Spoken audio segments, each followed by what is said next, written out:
I called you father, I called you everything, I called you my mentor. But why should it be me this time? Why?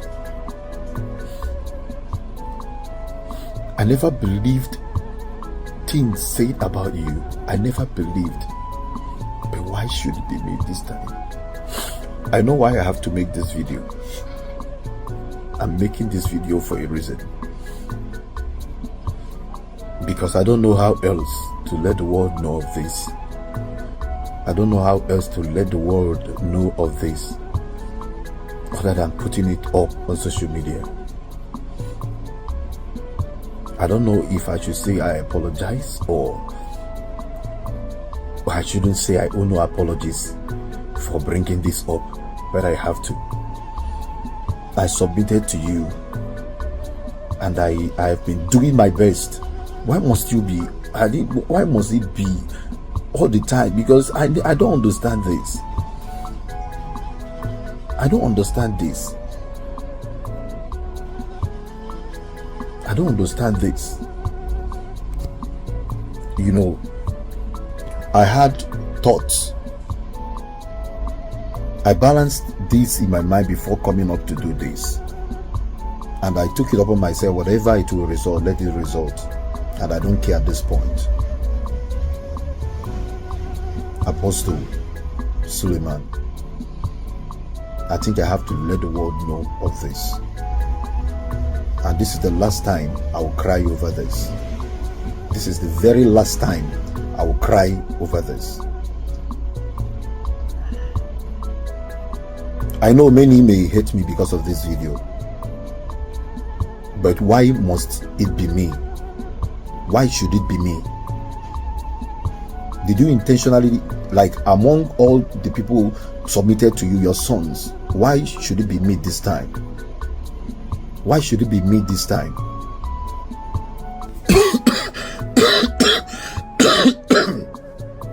Just get out. I know you're expecting me to say bad thing. I only cried because of the things I saw, like I'm seeing around my life after the ministers' conference. I cried because I never expected such things to happen around me, even in the church, in the ministry. I never expected such hand of God, mighty hand of God, move of God. I never expected, like, I don't know. Check behind. You can't see any station playing in my house if not my father. Look at it. If I'm around, sometimes I may not be around, this TV will be on. That's the level of faith I have with this man. And I will never, nothing. I don't know what you expected to hear. See, this man you're looking at, this man is a blessing. Whatever good you see around me, God made me connect to him, to learn, to tap, to catch it. Like Papa will always say, Papa taught us that many things, especially prophetic and deep spiritual things, most are caught, not taught. So the grace and the connection I had in this, last edition ministers conference, everything Papa said, the manifestation, the results, and I pray the rest of the things will still happen. I pray the rest of the things will still happen. Papa, you are a blessing. Papa, you are a blessing. My father, you are a blessing. I've never regretted for one day submitting to you. I know many people expected to see, hey, what has he done again? What has he done again? May the wave of bad news carry you enter where you never expected.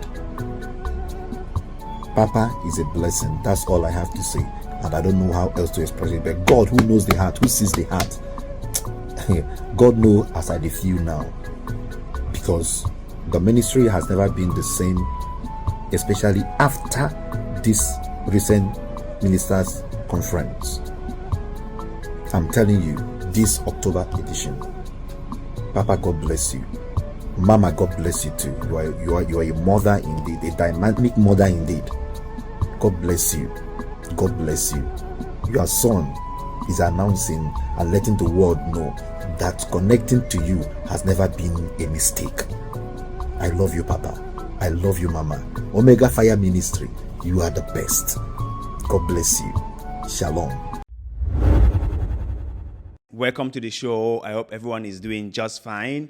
And please, if this is your first time on this platform, do us a favor by liking this video and also subscribe to the channel. That helps us a lot, and we are going to be very grateful and so appreciateful. About the video you just watched, all right, I have a lot of things to say, but I wouldn't take your whole time just talking, so I'll just give you a few points. Now, let me say this right, okay? If you're someone who is more confident about themselves, or if you're someone who is feeling blissful, who's feeling happy, who has things working out for them, you wouldn't start a video by tricking the people, right? You wouldn't try to clickbait the people. You wouldn't start a video in such a way that made people think that you are going from one thing whereby it's just all a trick, isn't it? I mean, I have seen people who are more confident about themselves, who know exactly what they want, and they have stood on a particular point and they have made their voices heard. They have came out and said whatever they wanted to say, plain and clear. They didn't feel the need to trick people or to hook people with one method or the other. So when someone did something like that, that just tells me how insecure that person is. That just tells me how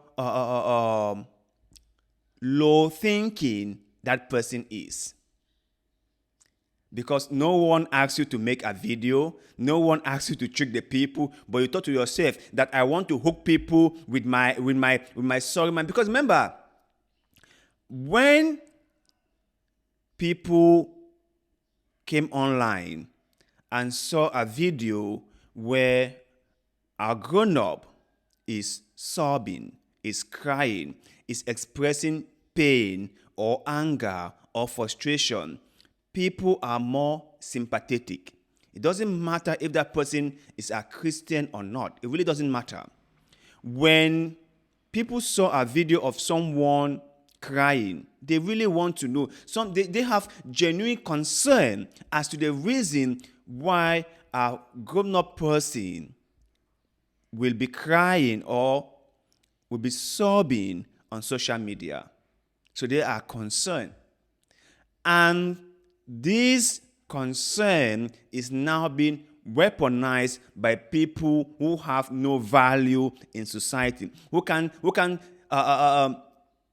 stand on their own 2 feet, who can say their mind from the very beginning, because they know whatever they say will just turn people away, because they know they have nothing to offer that people will want to digest. So they will start with things like this. I just find this unnecessary, and I just find this totally irrelevant. Really, totally irrelevant. Now, let me be clear. I have always said this, and I will say it again. No preacher or no person in this world get into the top of their game without being intentional, without being hardworking, without being dedicated, and without mastering the skills of the profession they are into. Before you get to be the 1% of the 1% of the 1%, you must be highly skilled in what you do. Johnson Suleimanu is highly skilled. He is intelligent. He is smart. Now, when people hear me say this, they think I am somehow encouraging the excesses of some preachers, or I am somehow bowing down to some preachers. No, that's not what I'm doing. I have explained my reasons for acknowledging people who have potentials. I am someone who acknowledges things the way I see them. It doesn't matter whether those things are from the people who I agree with or not. To me, it doesn't really matter. Now, some men of God are highly skilled. In fact, they work harder than an average person.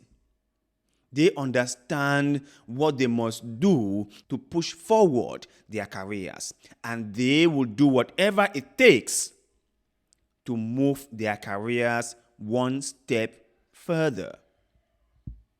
They will do whatever it takes. Apostle John Sulemanu is also one of those people. He is smart, he is hardworking, he has mastered the art of public speaking, and he knows how to manipulate people. And he's not the worst person in the whole world. He's not an all-round horrible person. He loves his family. He loves his wife. He will do good things to his children and maybe some extended families and even friends.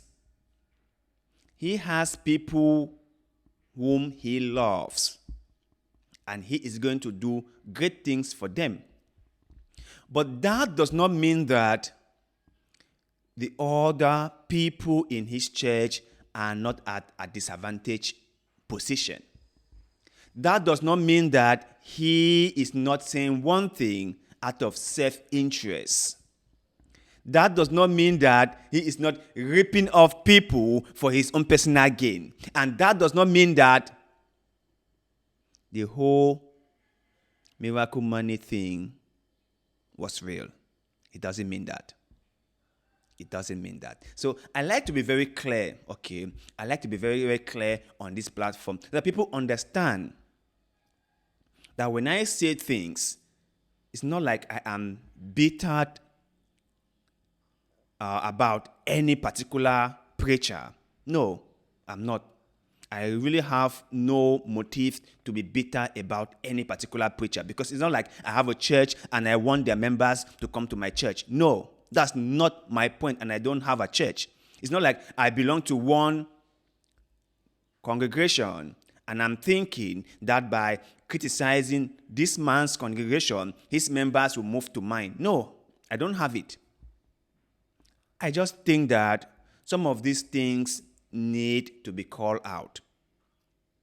That's what I just think. And I believe that we must hold everyone accountable. That's just my whole take. So, to you guys out there, after hearing my explanation and after seeing the video and all the hook tricks and view bait that the guy did, what is your take? What do you think? Do you expect that from a grown-up person? What is your take? Let me hear it in the comment section below, because like always, we love hearing what you have to say.